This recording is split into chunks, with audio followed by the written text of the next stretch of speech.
Maluku Utara dan juga perempuan gubernur termuda di Indonesia dan juga perempuan dari suku Tionghoa pertama yang dipilih langsung oleh rakyat. Semua berawal dari seorang Benny Lawos. Hanya seharu Shirley Juanda usai dilantik menjadi gubernur Maluku Utara oleh Presiden Prabowo Subianto di Istana Negara.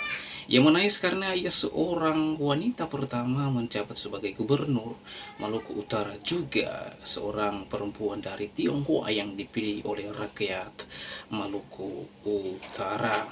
Itu semua bermula dari seorang sosok laki yang sungguh luar biasa bagi dirinya sendiri, yaitu Benny Lawos. Tanpa panjang lebar saudara, yuk simak videonya sampai selesai supaya saudara dan saya tidak kesalah pahamilah dia videonya yang berikut ini. Shirley Lawos.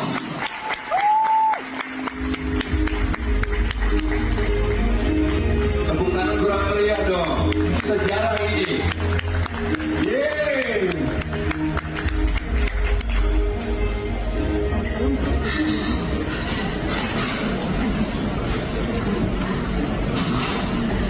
Assalamualaikum warahmatullahi wabarakatuh. Salam sejahtera, shalom.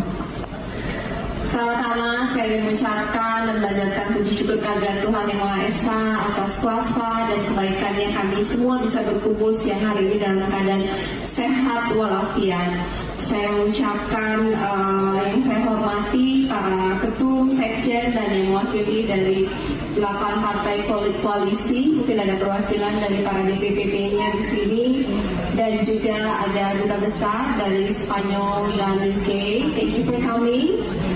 And Iren dan RRI dari Dapil Maluku Utara, ada Alternate dan Pananto DPD RI dari Maluku Utara.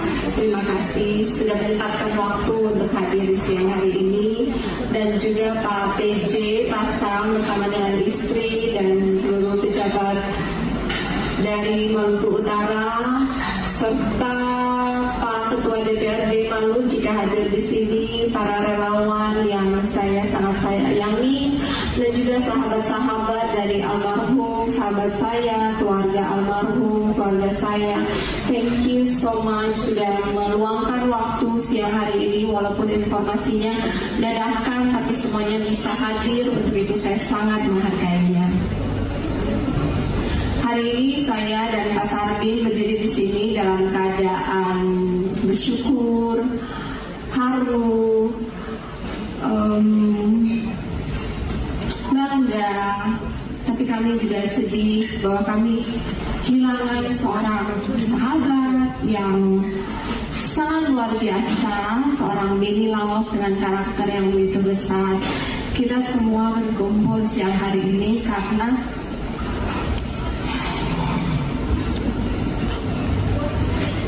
seorang Benny Lawos. Saya hari ini dilantik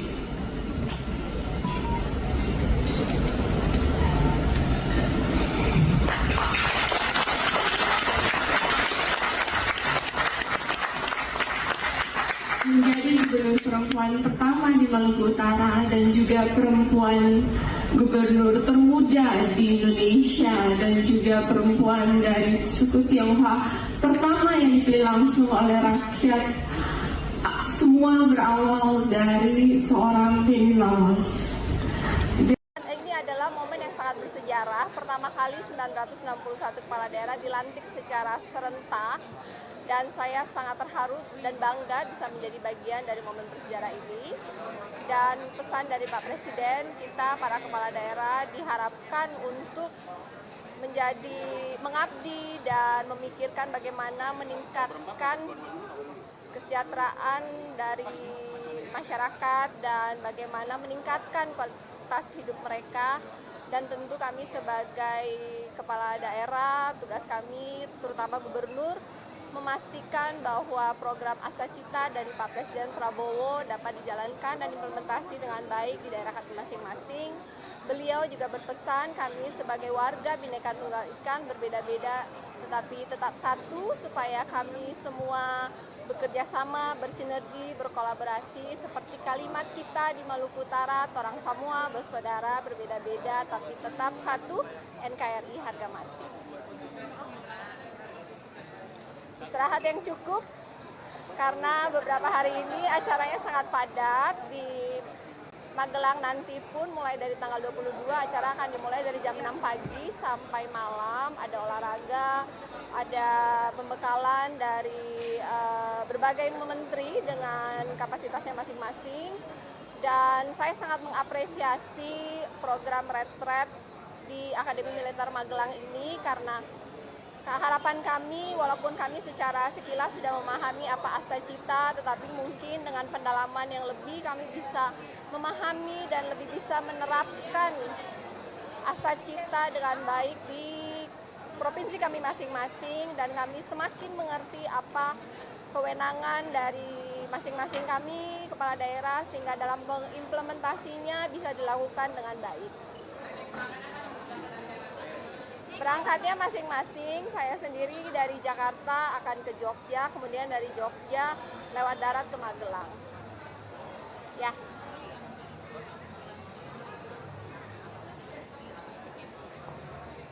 Tiga prioritas program unggulan saya dan Pak Sarbin, yaitu peningkatan kualitas dan harga yang terjangkau untuk pendidikan dan kesehatan.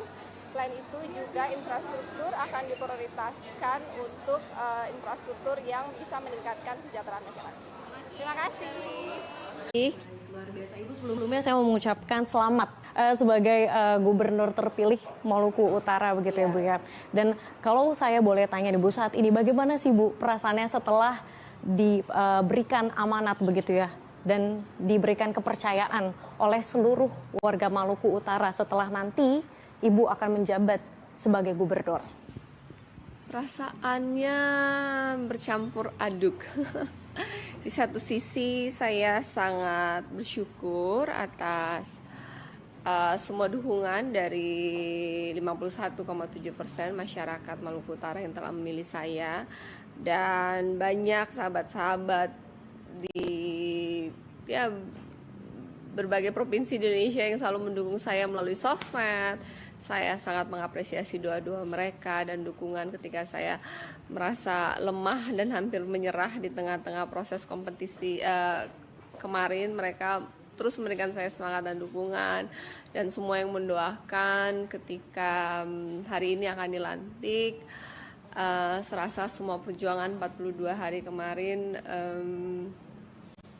terbayarkan. Ada perasaan haru, di satu sisi juga ada perasaan sedih karena saya merasa seharusnya almarhum yang ada di sini. Tapi amanah yang sudah diberikan kepada saya, sebaik mungkin saya akan mewujudkan apa yang sudah saya janjikan. Saya akan belajar, saya akan berusaha untuk bisa mengimplementasi semua program-program yang sudah saya wujudkan dan melanjutkan cita-cita almarhum suami saya yang belum selesai. Bicara soal dukungan Bu, gimana sih Bu support system dari keluarga terkait Ibu nanti setelah terpilih sebagai gubernur Maluku Utara? Secara internal sih sudah ada diskusi dengan anak-anak, pembagian waktunya mungkin 60% di Maluku Utara, 40% di Jakarta, karena kami gubernur adalah perpanjangan tangan dari pemerintah pusat, dan tentu banyak hal-hal yang memang sebagai gubernur pun harus berkoordinasi di pusat, sehingga dalam pelaksanaannya memang pembagian waktunya juga mungkin 60% di sana dan 40% di Jakarta. Kebetulan anak-anak saya juga tinggalnya di Jakarta, sehingga saya pun berusaha sebaik mungkin bisa membagi waktu, karena saat ini kan saya single parents ya. Mereka juga kehilangan ayahnya, jadi saya mau memastikan transisi ini tidak ada perubahan yang terlalu drastis bagi mereka. Tapi di satu sisi saya juga punya amanah baru untuk bagaimana 5 tahun ke depan mewujudkan semua janji-janji politik saya kepada masyarakat Maluku Utara. Jadi mudah-mudahan doain saya bisa menjaga balance-nya dengan baik. Oke, nanti saat Ibu datang ke Monas kemudian nanti dilantik di Istana Merdeka, Ibu bagaimana sih perasaannya? Apakah Ibu nervous atau justru excited? Saya terus terang ya, kan kemarin saya pakai kursi roda.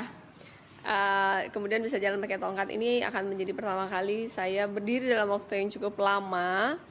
Mudah-mudahan saya kuat dan mudah-mudahan saya dalam kondisi yang fit sehingga saya bisa berdiri menyelesaikan semua proses pelantikan dengan baik sampai selesai.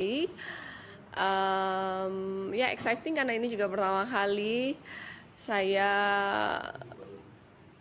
menjadi kepala daerah. Tadinya saya adalah seorang ibu rumah tangga dan saya bertemu dengan begitu banyak senior kepala daerah yang lainnya. Suatu pengalaman baru yang sangat menarik, perasaannya bercampur aduk, deg-degan, terharu, exciting, dan bersyukur. Oke, berarti setelah pelantikan ini, apa hal yang pertama nantinya Ibu akan lakukan? Pertama, semua kepala daerah harus menuju ke Magelang mengikuti retret Akmil selama 7 hari. Kemudian selanjutnya kami semua akan balik ke daerah kami masing-masing dan sudah menghadapi bulan puasa. Hal pertama yang paling urgent adalah memastikan semua harga sembako dan sembako, transportasi dan semua kebutuhan yang dibutuhkan pada bulan puasa dan menjelang Ramadan semua tersedia dengan baik dengan harga yang terjaga. Jadi dari sisi stok dan harga semuanya terjaga. Kemudian yang kedua adalah saya akan melakukan mapping untuk sumber daya manusianya, melakukan tes kompetensi, mencari karena saya bukan superwoman, saya butuh super team. Banyak tantangan ke depan, saya membutuhkan SDM yang terbaik untuk membantu saya mewujudkan semua janji-janji politik saya. Dan tantangan berikutnya adalah memapping APBD, karena APBD Maluku Utara memiliki salah satu fiskal terlemah di Indonesia. APBD kami cuma 3,3 triliun dan PAD-nya cuma 23%. Tantangan bagaimana meningkatkan PAD sehingga kami tidak terlalu bergantung kepada dana transfer daerah, di mana kita semua tahu akan ada efisiensi yang dilakukan dari pemerintah pusat, ada pemotongan 50% dari DAU. Dan dibutuhkan kerjasama tim yang luar biasa bagaimana mencari cara-cara baru inovatif demi menyiasati efisiensi anggaran yang sedang terjadi tanpa mengurangi kualitas pelayanan publik dan tanpa mengurangi program-program yang sudah saya janjikan sebelumnya. Kalau dari Bu Sherly sendiri, bagaimana sih Bu fokus utama Ibu saat nantinya 100 hari kerja pertama?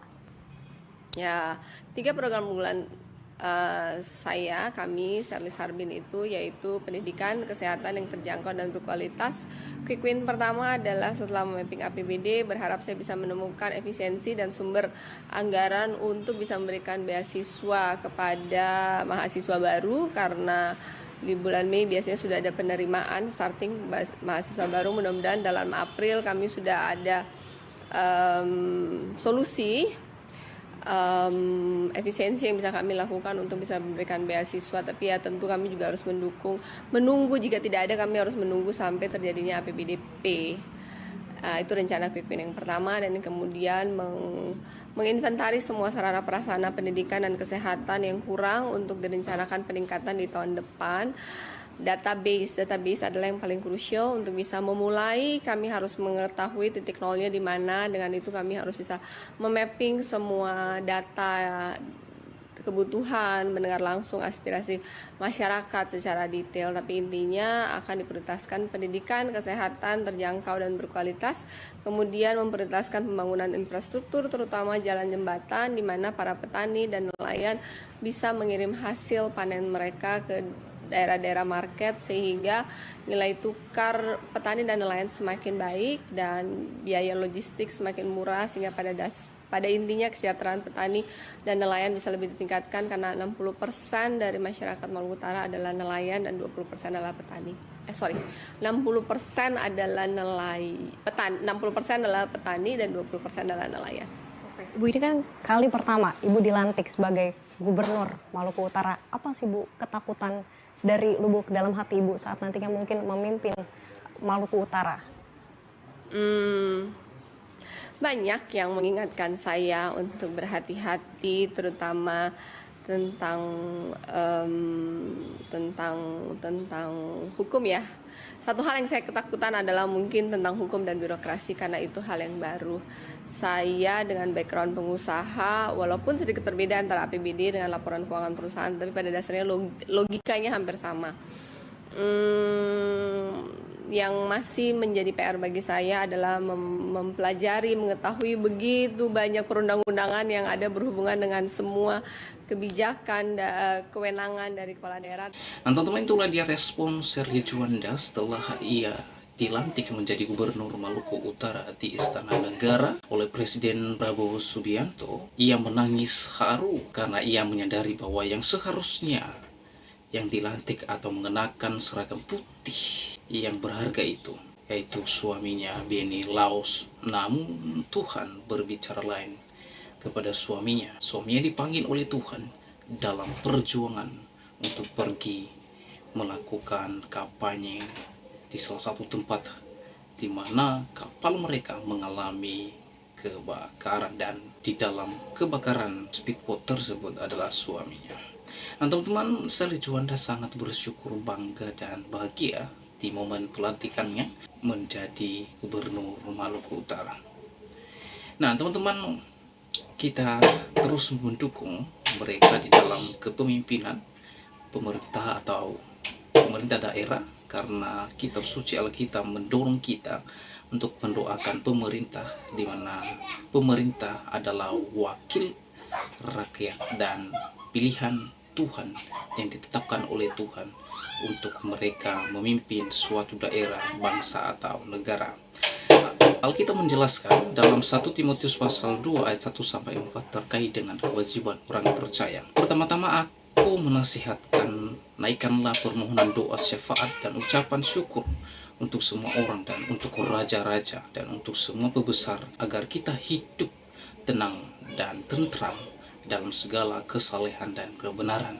Itulah yang baik dan yang berkenan kepada Allah Juru Selamat kita, yang menghendaki supaya semua orang diselamatkan dan memperoleh pengetahuan akan kebenaran. Yang pertama sekali adalah kita menaikkan permohonan dan doa syafaat kepada raja-raja, pembesar, dan kepada pemerintah, agar apa? Agar kita hidup tenang dan tentram dalam segala kesalehan dan kehormatan.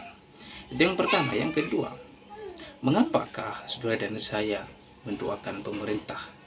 Karena di dalam kitab Roma pasal 13 ayat 1-7 di sana dikatakan, tiap-tiap orang harus takluk kepada pemerintah yang di atasnya, sebab tidak ada pemerintah yang tidak berasal dari Allah, dan pemerintah-pemerintah yang ada adalah ditetapkan Allah. Ya, yang pertama adalah pemerintah berasal dari Allah dan pemerintah yang ditetapkan oleh Allah. Nah, sebab itu barang siapa melawan pemerintah, ia melawan ketetapan Allah, dan siapa yang melakukannya akan mendapatkan hukuman atas dirinya. Sebab jika seorang berbuat baik, ia tidak usah takut kepada pemerintah. Hanya jika ia berbuat jahat, maukah kamu hidup tanpa takut terhadap pemerintah? Yang ketiga, ya, siapa yang melawan pemerintah, ia melawan ketetapan Allah, dan siapa yang melakukannya, Alkitab mencatat, adalah yang mendatangkan hukuman atas dirinya sendiri. Nah, perbuatlah apa yang baik dan kamu akan beroleh pujian kepadanya, karena pemerintah adalah hamba Allah untuk kebaikan. Tetapi jika engkau berbuat jahat, takutlah akan dia, karena tidak percuma pemerintah menyandang pedang. Pemerintah adalah hamba Allah untuk membalaskan murka Allah atas mereka yang berbuat jahat. Sebab itu perlu kita menaklukkan diri, bukan saja oleh karena kemurkaan Allah, tetapi juga oleh karena suara hati kita. Itulah juga sebabnya mereka atau kamu membayar pajak, karena mereka yang mengurus hal itu adalah pelayan-pelayan Allah. Bayarlah kepada semua orang apa yang kamu harus bayar. Pajak kepada seorang apa yang berhak menerima pajak cukai kepada orang yang berhak menerima cukai, rasa takut kepada orang yang berhak menerima rasa takut, dan hormat kepada orang yang berhak menerima hormat. Nah itu teman-teman, itulah dia kata Alkitab terkait dengan tugas kita sebagai orang percaya, bahwa kita seorang percaya, kita terus mendukung pemerintah, ya, kita mendukung mereka di dalam doa, dan kita mendoakan mereka supaya apa? Supaya mereka boleh melakukan dan bekerja dan memimpin bangsa atau suatu daerah dengan segala kebenaran dan kesalehan, ya. Karena sekali lagi, karena pemerintah adalah berasal dari Allah, pemerintah adalah yang ditetapkan oleh Allah, pemerintah adalah hamba Allah, dan pemerintah adalah wakil Allah. Jadi siapa yang melawan pemerintah, ia sudah melawan ketetapan Allah. Siapa yang melakukannya, ia telah mendatangkan hukuman atas dirinya sendiri. Oleh sebab itu, kiranya pemerintahan Shirley Juanda dan Shirley Sahe di Maluku Utara menjadi berkat di tengah-tengah masyarakat dan boleh melakukan yang terbaik untuk Maluku Utara. Kiranya paslon-paslon lain yang sudah kalah terkait dengan pesta demokrasi ini sudah selesai, tetapi kiranya mereka sekarang ini terus bergandengan tangan, satu langkah, satu tekad untuk Maluku Utara. Oleh karena itu, saudara, bagaimana tanggapan dan pendapat saudara setelah menyaksikan videonya? Yuk berkomentar di kolom komentar dengan bijak, dan kiranya komentar saudara komentar yang membangun, komentar yang mengedukasi dan yang bermanfaat. Demikianlah video saya kali ini. Sampai bertemu di video saya selanjutnya. Tuhan Yesus memberkati kita semua. Shalom.